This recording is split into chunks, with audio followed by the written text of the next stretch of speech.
Welcome to the latest edition of the FuturePrint podcast. Marcus Timpson here. A double header today. Really, I know will be a very interesting and wide-ranging but very applicable conversation. I'm welcoming back Dario Urbinati, CEO of Gallus Group. Welcome back, Dario. Thank you very much, Marcus. And I'm also introducing for the first time Mr. Philippe Assouline. And I would like Philippe perhaps to kick off by introducing himself, because actually he sent me his bio and he's got a very sort of thorough and diverse set of experiences and has a full head of hair, so he isn't even that old. So listen, Philippe, if you wouldn't mind introducing yourself, and then we can go into the discussion following that with Dario, recapping some of the conversation content we've had before. So over to you, Philippe. Thank you, Marcus. Thank you for noticing my hair. Yeah. And it's a pleasure to be with you both. So if I want to summarize what I do, I advise companies and help them try to find their emotional strategy. So in the age of social media, people's behavior is changing. Companies have a hard time figuring out what's going to happen next. There's a lot of chaos. And I try to help companies navigate that using psychology and AI and analytics to turn chaos into opportunity. And when I say build their emotional strategy, it's how to build a strategy for their brand, their product, but also their presence online to create relevance and excitement with their end consumers. Excellent. So I know from your bio, you've had a career in law, you've had a career in sort of marketing, and I think you studied politics, you studied computer science. So you're coming from a really sort of great mix of background there and ability and experience. So welcome to the podcast. Really looking forward to hearing very much. A bit more of what you have to say. So Dario, over to you now. So Dario, we had a really interesting podcast. You've also given a couple of talks at FuturePrint events, really. And I guess it's sort of really around strategy, but really sort of like plugging into the macro trends that are really sort of redefining our world. And one of the key ones really was the fact that around demographics and some of the sort of impacts that we're feeling within the printing industry, such as skills and labor shortages and so on.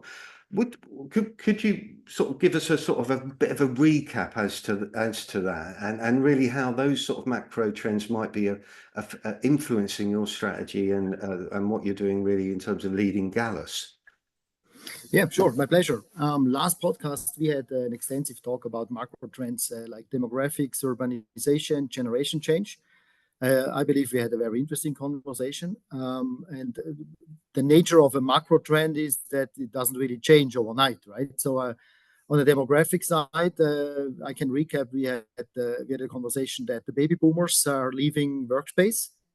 They have been 62 years in average of age in 2019. So that's quite a couple of years ago. So the average baby boomer already headed for retirement. And the second half of the baby boomers is now heading for retirement the upcoming few years. So that really creates some distortions in the labor environment we are in, especially in our industry, printing and packaging industry. Younger generations coming up, they are smaller in size. We all know that we have an inverted demographic pyramid.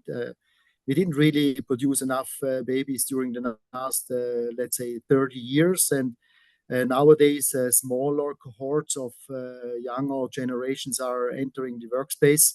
And that leaves us with a labor shortage problem, especially also in our industry. And on top of that, we see that the vast amount of people are moving towards urbanized centers, which for our industry proposes a bit the challenge because the printing and packaging facilities, the production environment we have created over the last decades is not really located in urban centers. It's rather in rural areas because it's cheaper there and traditionally there was enough labor available there. But now as the younger generation is prone to live in urban cities because of better educational possibilities, because of better labor possibilities in service sectors, because of entertainment possibilities. We are living with our industry in a rural area where we can see considerably amount of workspace lacking and workforce lacking, and that also creates some tensions. And I believe on top of that, we also we also started having a conversation, but definitely we'll continue this conversation today about our VUCA environment: volatility, uncertainty, complexity, ambiguity. The world we are in is changing, is much more volatile. It's not as steady anymore as it used to be in the decade pre-pandemic, and that imposes quite some challenges to our customers, to the companies participating in printing and packaging. And we need to straighten out and figure out the way forward for the entire industry in how we should overcome those challenges. Yeah, so really the big thing there you mentioned, obviously labor shortages, skill shortages, displacement of skills and people and so on from an economic perspective as well as anything else, and that's significant. And the VUCA thing is the VUCA phrase or whatever you want to call it really is, I guess, influencing decisions, influencing strategy, confidence, and everything else. Give us a bit of. I was going to introduce Philippe into this point here, really, around obviously picking up on Dario's point around the VUCA. To what extent are these geopolitical things that are simmering away, to sometimes in the background, but sometimes in the foreground? How is that impacting the way we behave, Philippe? Thank you for the question. So Dario has very, very good insights and intuition into this, if not data. There are geopolitical events, there are demographic changes, there's the pandemic that had a big impact, and then there's social media. So all these things together conflate to create very, very different behavior from potential employees and customers than what we would expect. That's where I think the emotional strategy of a company, that's how I call it, matters a lot. You can overcome a part of these challenges by creating emotional and personal relevance for what you're doing with your target audience, be it potential employees or end users, even in the case of print and packaging, things that seem somewhat removed maybe from behavior at first blush or not. I'm happy to elaborate if... Yeah. And I think obviously we're talking, VUCA is really a term that's been used since COVID, but rewinding a bit, because like Dario's highlighted, attracting young talent and people into the industry. Give us a bit of a sort of feel for the impact of this on younger groups, actually starting with COVID, really. And you've mentioned social media. So there's a lot going on there, isn't there? A lot. Young people. Yeah, give us a bit more there. Yeah, so stop me at any point if I'm long-winded. And actually, I'd be happy if you let me share a slide from recent findings from research I did, just to bring the point home. There's a very big difference between younger generations and older generations emotionally, in their mindset and their emotional state. Now, that has tremendous impact on everything. The first mechanism by which we make decisions, the thing guiding us the most, it's the reason for them, are emotions. Emotions are evolutionary software. I call it core basic emotions, are evolutionary software to make us act faster and against sometimes what rationality would tell us. Now, you have that fact of human nature, and you have the pandemic and social media and all kinds of other factors, including the demographic one that has an impact on how children were raised 20, 25 years ago, they were coddled, has a huge impact on how young generations behave and what they seek, okay? One of them is isolation, which the pandemic put on steroids. The thing that defines humans is banding together, okay? That's how we deal with problems. Now, can I share a slide just to show you the findings, just to bring the point home? Is that... Yeah, I'll read them as well. Yeah, and we'll try and share that slide on the in the notes of the audio version, but we will have a YouTube version as well, so why not? Yeah, absolutely. Okay, so can you see my presentation? Yeah. All right, so first of all, I want to tell you about the generations. This is a survey I did recently with a partner of 4,000 Americans in this case. I did replicate a lot of this in the UK and South Africa. I'm hoping to do it in other countries. 4,000 people is quite a wide sample. If you look at this, the thing that's defining the young people that you want to hire and who are going to be your future customers, this is a question about the emotion they feel most often. Anxiety is what 2/3 of young people report feeling most often. It drops precipitously by the time you get to baby boomers, 27%. My generation is about at 50%. But if you look at them, they don't not only feel anxiety, which is really a crippling thing if it's that prevalent. They have less compassion, They have more anger, less disgust, more envy. Okay, these things relate to social media and they relate to the experience of young people. You cannot ignore this when you're trying to keep your industry relevant, to attract the talent that will be able to use and guide the AI. That's another issue that's scaring people. And this is where I think the discussion might go today, at least in part, on how can you find a way to resonate with people in an industry that is, from my understanding, still fairly traditional. So I just want to, this is the, I prepared this for the audience, hopefully it's helpful.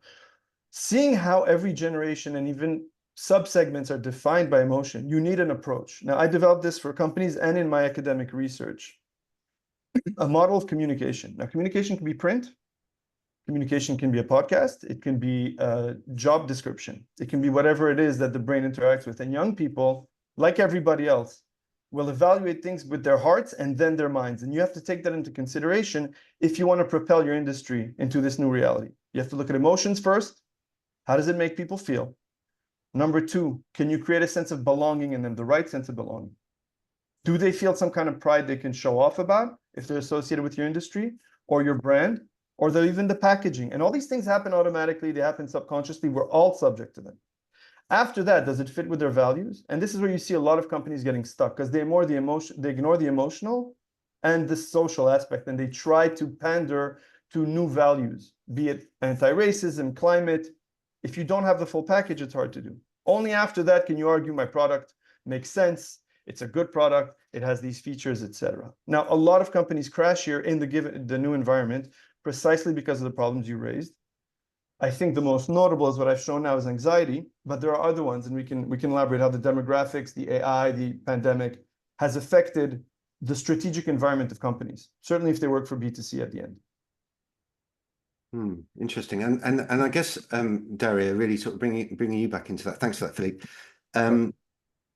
There is perhaps an old behavioural kind of logic behind, most manufacturing industries really being non-emotional and very focused on facts and logic and common sense and everything. How do you, as a leader, because I know you're making great strides forward with Gallus, and you've implemented a fresh strategy and so on, which we'll find out more about. But how do you take this kind of insight and both kind of integrate it within Gallus, but also within the printing industry? Because fascinating as it is, it's not an easy adaptation to necessarily make, and it's not necessarily one that you can see again in 2 weeks, 4 weeks, 1 year. How do you deal with that kind of insight? The logic Philippe just provided, let's say, on an individual level, on an impersonal level, we believe it's very much related how business operates today in general, because overall these fundamental trends and the way how we change our behavior and our emotions, especially with the impacts since during the pandemic, has a severe impact on the way how business operate. And on top of that, if you add to the insights which we have based on these generational emotional changes, and you add on top of that some macroeconomic dynamics, you get a framework of this volatility of this VUCA world which we are in today, which drastically impacts the way how businesses need to make their decisions.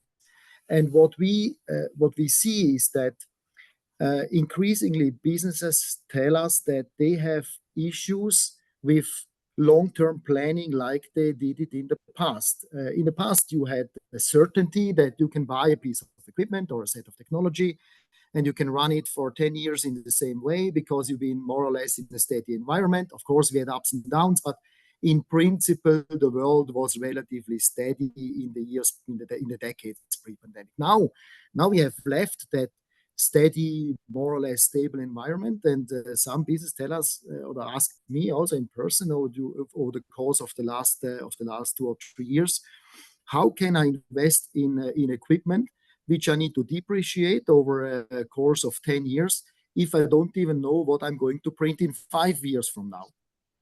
So we, as a business, we thought in depth about that, and that's something, it was relatively new for us to be embedded in a design process or in a product development process, that we have a shorter horizon to maneuver in, or our customers are maneuvering in a shorter horizon. They don't have this long-term perspective anymore like we used to have in the past.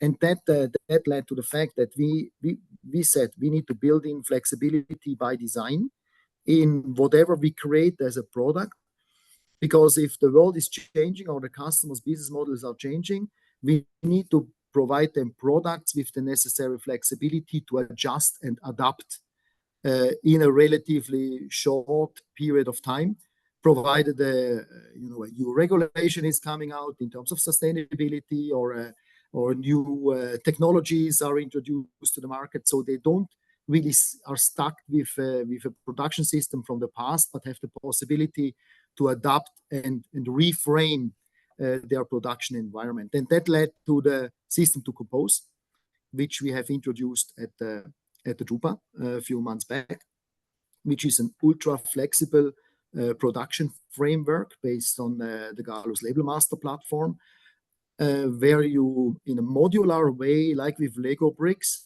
are able to add technologies, remove technologies, adjust your environment.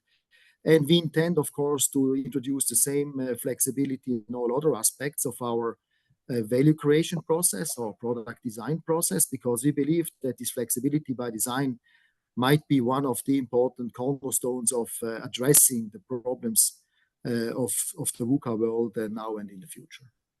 Yeah, so that's how it's changed. Your strategy's changed in light of the VUCA world, and so that strategy obviously is impacting what you're innovating and how you're innovating and so on. With the fact that technology at the end of the day is one of the key drivers in the world, but it's also one of the coolest things that an industry is anybody can be involved in. Two things really. Is technology the answer to skill shortages? One, because skill shortages don't improve very quickly, do they, necessarily?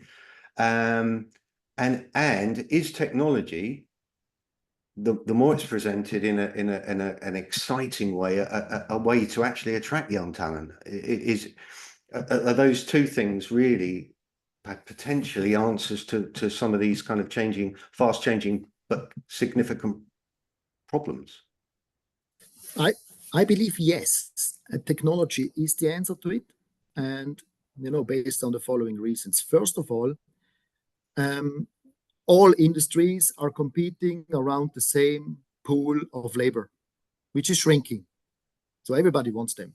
You can increase the salaries, you can build a lot of emotional attachment, and Philippe's pyramid he just shared before is definitely a part of the solution to attract younger workforce, to give meaning and purpose to what they are doing in their lifetime, in their professional environment. But at the end of the day, it's a limited amount of people which is out there, and you're not creating more people by introducing purpose and increasing the salary. And even if we would magically produce 100 million people or 100 million babies today, we would still need 25 years until we have them in the labor process. So this problem is not going away. It's maybe the way how we compete around the pool of labor can change. We can do for our industry. We can definitely freshen up a bit. We can make ourselves cooler in terms of technology and in terms of working environment. There's many things to be done, but at the end of the day, we remain at the problem. There is a limited amount of labor available, and at the same time, the demand for packaging or printed products is still there. So we need to find the ways driven by technology to uphold our value chains and our production chains with a lesser amount of people.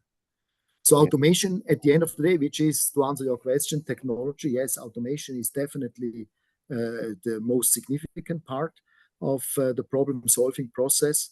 And on the other side, of course, we need to attract talent, and that's where Philippe comes in with his approach and says, okay, you need to also be able to attract those people, which you also need in future to actually run your production environment. Thank you. Yeah, if I can just add, so obviously I'm not contesting what Dario is saying at all. There is a shortage, and I think technology might be the only way to overcome the demographic changes. That said, I want to address two things that he spoke of. One, the flexibility, that you have to be hyper flexible and adaptable in technology. The reason I got interested in the field I work in now, after, as you mentioned, doing different things in my career, is that I felt there must be a conducting thread that will give us some clarity. I was looking at the way behavior was changing. It was even relevant when I was a litigator. Evolutionary psychology, some people are afraid to touch it, but that is a constant in human nature. So whether you're talking about talent or selling, and there are ways for companies to integrate this in a simple way. I'm not expecting people to become like super anthropologists overnight, but there are ways to benefit from knowing how people work when they're bombarded from information, like in the social media age, that can help you plan better, I believe, in terms of what technology and how to use it. Number one. Number two, you can actually use a lot of AI to understand your audiences better. It should be seen as an asset you have now. You have more intelligence. Regarding talent, absolutely, there are going to be fewer job openings, and technology is going to play a huge role. A big part of what I do is designing AI strategy for companies and actually running AI, applied AI. I still believe you're going to need a few passionate humans at the helm. And what's interesting to me, and I don't know to quantify it really, but you asked if technology was cool.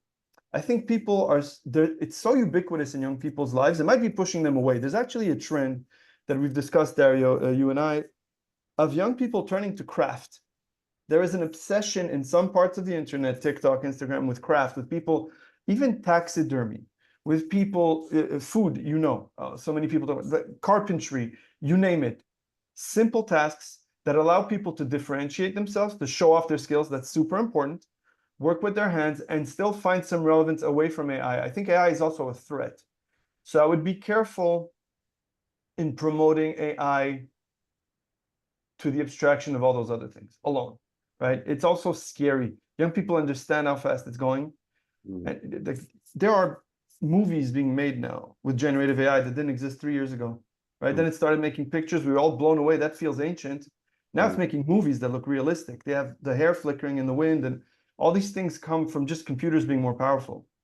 Young people see the trend, right? They are investing, they are rebelling, they are anxious, and you have to take that into consideration if you want to build a team to take your industry to the future. At the end of the day, we're all going to be still attached to packaging or print. We're going to want to open things that make us curious. You need those people, and I think you need to take into consideration the knowledge we now have to plan a bit more securely for the future based on human nature. I hope that makes sense. Yeah, I think we touched on there literally with craft, that movement, the craft movement, I suppose, is a, yeah, like you say, it's almost the antithesis of technology in some regards, although to some extent they can use technology. If that obviously print before digital technology came in was maybe considered initially a craft, an art. Is there a link really? I mean, like I think we talked before around how books have returned to be such an enormous industry again. For a time, e-readers were the thing, and now obviously books become. Is there a link really, well, like you mentioned with anxiety and the increase of that, and perhaps an overloading of dopamine in young, in our daily lives? Actually, it's print as an opportunity. It's an incredibly grounding thing to come into contact with, whether it's a piece of art, whether it's a book, whether it's a label, whether it's a brochure. I mean, therefore, to some extent, print's got the sex factor or the sexy factor on that front, hasn't it, for the younger generation? Is that certainly something? With some parts of it? It's very, very interesting to see how Gen Z is adapting to all these changes. There is a survival element. You see the brilliance of humankind in some of this. A lot of life hacks which push people to reading. I think is part of why print is coming back with books. There's a certain experiential impact that people like, definitely disconnects them from anxiety. I don't think you can ever escape this anxiety issue until we see different numbers, right? It's central. That said, being bombarded with information makes pictures a lot more impactful also.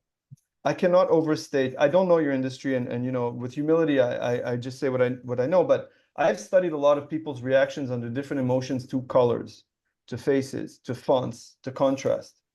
It is enormous. And I think to the extent you can learn a little bit and try to turn, like you're making the point about books, try to turn your packaging, your print into some kind of therapy, a microdose of therapy, right? The colors might make people feel warm. They might make people feel elegant, whatever it may be. And we can elaborate on that. I think print is not done. And the physical element of some of the work might be something you can capitalize on as well. Yeah, there's certainly a big a shift with sort of you know, YouTube influencers and so on. The unboxing experience that they film. Yes. It's all very tactile. It's all very, it's specialized. It's print's an integral part of that theatre, and it's an incredible shift compared to, I don't know, 10, 15 years ago. Also, the growth of limited edition products, whether that's through drinks, whether that's through bikes, or whatever. People are prepared to pay a lot more because of the feeling it gives them. And feelings matter more. Yeah. And the point I'm trying to make is that when we are bombarded with information, ironically, we rely on information less. We respond more like children. And the packaging always sends some signals to the brain that relate to very strong impulses. I can tell you, for example, I was looking during Corona, we keep, talking about the pandemic, and this was in Japan, looking for big brands, how people responded to color. And in times of anxiety and stress, they're drawn very noticeably to orange, pink, red. Whereas in other times they like contrast and cleanliness, which is simple for the brain, right? It gives elegant, simple, minimalist packaging or appearance is attractive for the brain in certain contexts. Warm colors, faces in other contexts. You can capitalize on that. And I think print, like you're saying, is definitely still relevant. The experience of buying a certain bottle, a certain product, people printing their own t-shirts, books, packaging, all of that. The tactile, visual, basic relationship you have to a product through that is not going to go away. I think if anything, it's more important now. Yeah, and it's probably going to grow in importance and sophistication as well, isn't it? Right. Yeah, interesting stuff. And so obviously when we're talking to you, we're talking a lot about consumer behavior, and when I was learning B2B and B2C, they were two different things, right? A B2B behavior and what you did in the B2B world was very different to B2C. But I'm reading and noticing there is a merging of the two now, and that might partly be to do with the fact younger groups are coming into buying positions now. It might be because fundamentally we're humans and we are utilizing the same tools to invest in B2B products as we are in B2C. How's that sort of, we're in a B2B world in the printing industry. How do we kind of leverage what's happening, or this B2C behavior and understanding when it comes to B2B? Because frankly, when I visited Drupa, I was quite disappointed, perhaps, in that a lot of the behavior was very much like 1990s, 1980s selling. It didn't seem to have much of a distinguishment from previous Drupas. So that's a fact. B2B is becoming like B2C. How can we kind of leverage that in the printing industry? Dario, do you want me to take a stab, or? Yeah, please take it. So thank you. So I've worked with B2B less than B2C, admittedly, but I've done it a few times. Now, a number of things you said are correct. Fundamentally, we're all people, we're all the same. And, you have to build a connection, I would argue, the same way when you're doing an important sale as if you're on a date or a job interview. The human connection is how our brains subconsciously evaluate a situation a lot more than the conscious part. Perhaps in the past, since people were all, or more often, relating to careers in the same way, giving them a good deal was enough. I think today, when young people in particular, are seeking a lot more out of jobs. They're seeking a lot more self-definition, a lot more freedom since the pandemic in particular. Perhaps the emotional dimension goes even farther. I would recommend studying as much as you can the people. People have done this. We just have more tools to do it better now. Studying the people you're going to interact with. Find out what their personal emotional motivation might be, and try to leverage that. Now, another way of saying this, I heard a quote recently, not mine, I forget who it was, forgive me, said the best way to sell to somebody is to make sure they feel understood by you, not that they understand you, but that you understand them, right? Gives people a sense of security, of acknowledgement, of validation, etc. Might have nothing to do with the product. And I think that's the point to make. A healthy disdain for the way the human brain works is a good thing to have these days. We are machines most of the time. We respond to signals that made sense a long time ago, and you can use this in B2B.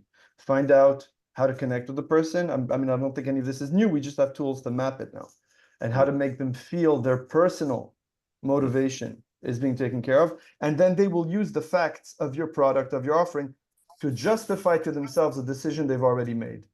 Similar to if you're on a date where what you want is a sense of connection to feel good, and even if the match logically doesn't make sense, you'll find all kinds of reasons to justify your desire to pursue it. It's the same brain doing the same thing, right? Yeah, going through the same processes. Yeah, I think what's interesting there is B2B always used to be much more of a sales-led process, whereas now it's much more of a buyer-led process. And so much of the research is done before you even engage the seller now. The seller used to have all the information. Now the information is freely available everywhere. So I think it's the power shifted somewhat. Can I just, you made me think of things. So sorry for interrupting. I should have added this. So one way to connect is to tell a story, especially if they already have the data. And there's all kinds of tricks of how to tell a compelling story. I think another thing is I think people like Dario are clearly of that persuasion. Correct me if I'm wrong, but to be a leader in the industry, perhaps offer the people you're selling to knowledge or some kind of insights on how they can sell to end clients, right? Become some kind of a thought leader in that space. I think you've even started doing that. That's another way where you can connect all the elements I just spoke of. And it builds trust. Now that brings us to the point: how do you actually get an industry leader and a thought leader? And at the end of the day, it's all about, fundamentally understanding the problems we are facing. And personally, I try to utilize 70 to 80% of my brain power to first of all understand the problem. And it would be easy just to talk about printing machines, and the dot gain is a little bit less and the quality is a little bit better. Of course, everybody expects that from us, and everybody expects having good products from us. But at the end of the day, product design process takes a long time until you have a portfolio really addressing the customer's needs. And that's why you really fundamentally need to understand the problem. That's why, Philippe, we also have started our conversation, because you bring insights to the product design process on a much larger scale to really understand consumer behavior. And by learning from consumer behavior and behavior of humans in general, we also learn about how buyers or companies behave, because they don't do it the same way anymore like 10 years ago.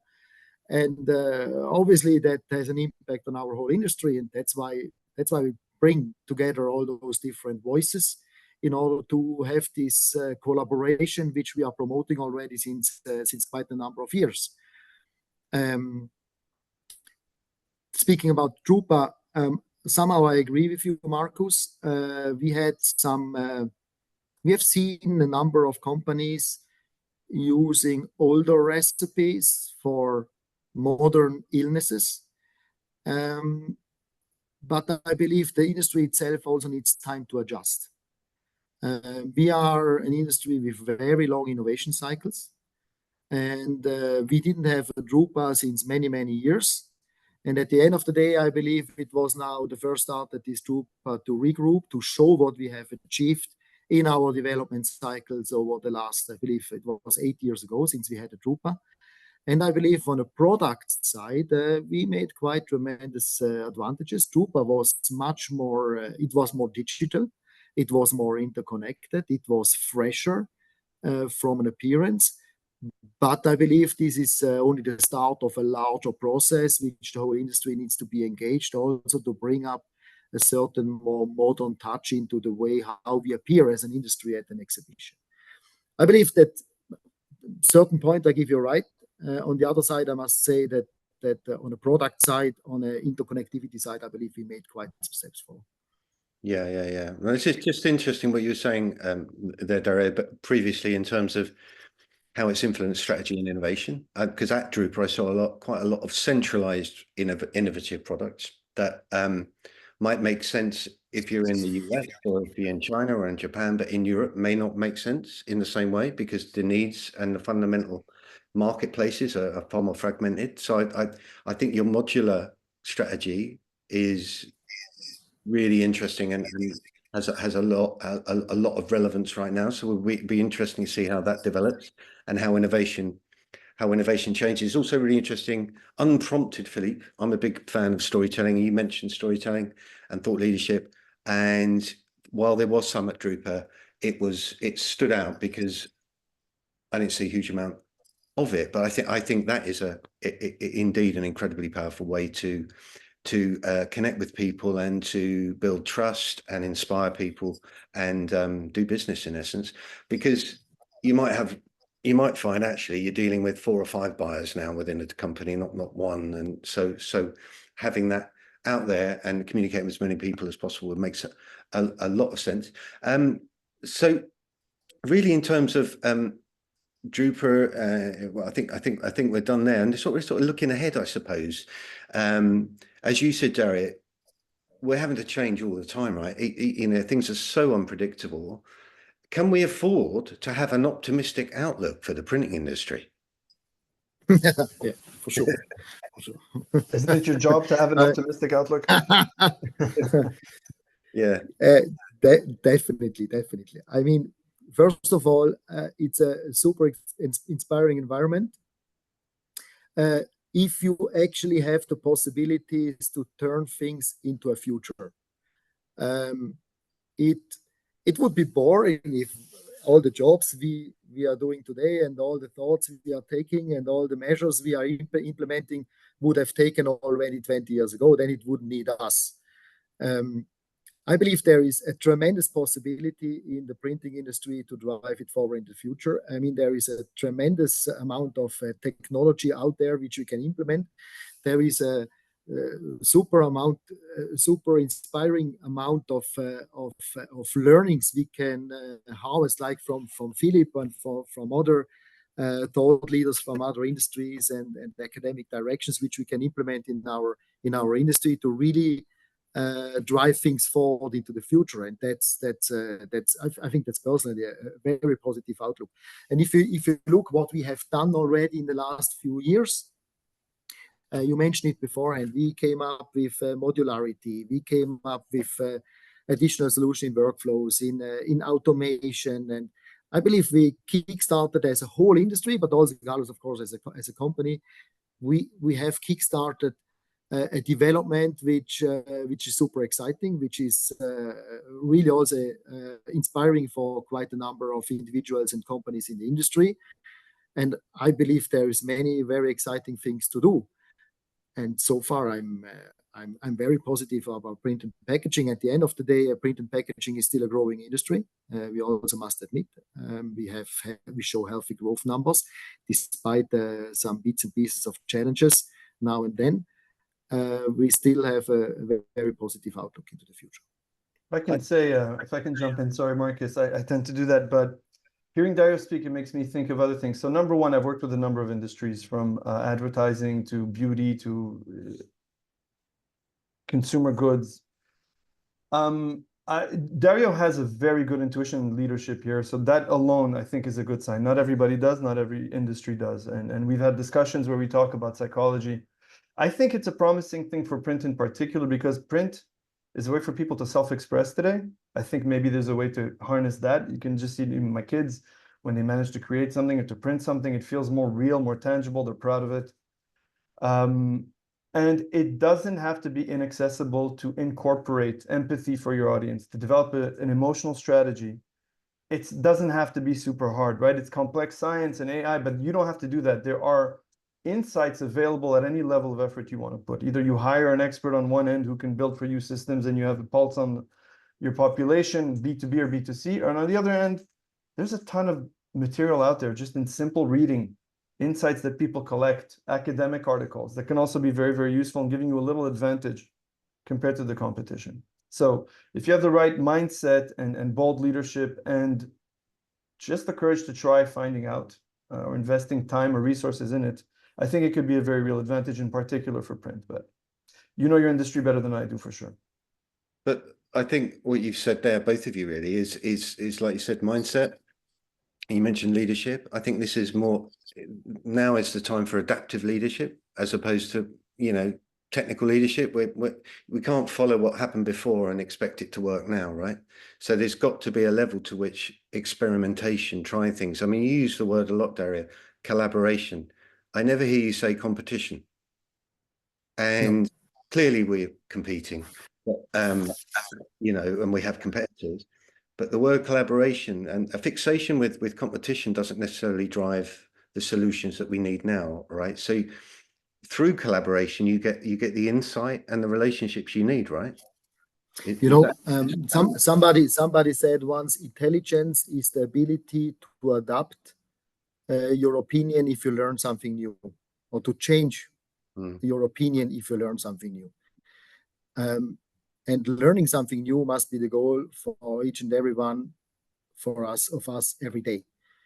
And by showing that you have the possibility to adopt your strategy, to adopt your opinion about something, to modify the way how you act, to embrace what you learn and maybe implement it into your daily operation and figure out a better way to do something, to drive forward our industry, that opens quite a number of opportunity for all of us. And that's why we started like an intense collaboration program around the Gallus Experience Center in St. Gallen a while ago. We have quite a number of partners which are working together with us on research projects. One of it we will demonstrate, one of it we will show at the Label Expo in Chicago in a couple of weeks. And by collaborating with people from other academic fields, it also helps us to broaden our perspective and understand how the world revolves and what do we need to do in order to drive forward our industry into the future. And that's not a competition. Learning is never a competition. Learning is always a collaboration between individuals trying to enlighten each other with new insights and new teachings and inspirations. And that's how I see our industry today. We cannot do everything ourselves anymore. The technology has developed quite significantly over the last few decades.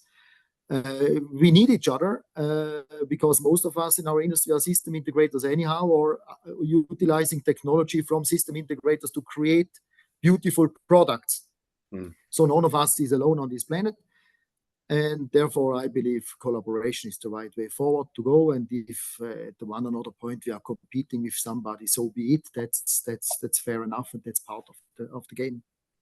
Absolutely. And I think while you were talking, I was thinking, you know, we applaud experts, don't we? You know, the old model of if you become an expert, and the problem with experts is they don't think outside of that pyramid, and for lots of different reasons. Psychologically, it's because they have a nice high social status. So what you don't like to be, so it's actually being prepared to be wrong and learn things and adapt and be flexible. Any thoughts from you, Philippe? I think so. Again, relating to what you just said, I very strongly agree with what Dario said about opening to new knowledge. You mentioned at the beginning that I've done quite a few different things in my career. Yeah. The best, if I can say so, what I have that has the most value to offer is the connection between the different roles and not the expertise within each. I was a patent lawyer for a while, among the things I did, and even then you see that invention is not creating something out of nothing. Overwhelmingly, it's connecting two different things that people didn't think of connecting. And I applaud everything Dario said about opening your mind to different ways of seeing things. Psychology is one that I think is relevant. There are other ones. To try to really stay relevant, and not just relevant, I think you need to seek to be exciting to the people you're targeting, whether it be B2C, B2B, or people you're hiring. And I think that's the if I have to give a message today, that's the one. Yeah, and that's attractive. Being exciting is attractive. So and that's just an interesting point. I mean, if you can, you can connect those points of collaboration and openness with the word innovation. And I read lately a book about innovation, written by a young chap from ETH Zurich. It's called 95 Theses, like Luther's 95 Theses for Innovators. Very, very inspiring book. He wrote, and that's actually that was really a good point, that if it comes to innovation, do not wait for your light bulb moment, because those are extremely rare. Innovation is always built on decades of, tests and failure of previous innovators. And somebody might have an idea, and on a if you look into a historic context, that the development is never revolutionary, but mostly evolutionary. And that also supports a bit Philippe and my approach towards collaboration and openness. If you want to embrace on the historic achievements of innovators in an industry like ours, you need to know what's out there. Because if you don't know, you cannot build on it. And for that, you need collaboration. For that, you need exchange of ideas. And only then you can create a fruitful or self-fulfilling prophecy in terms of a positive self-fulfilling prophecy in terms of innovation and driving forward the thought process to create something new.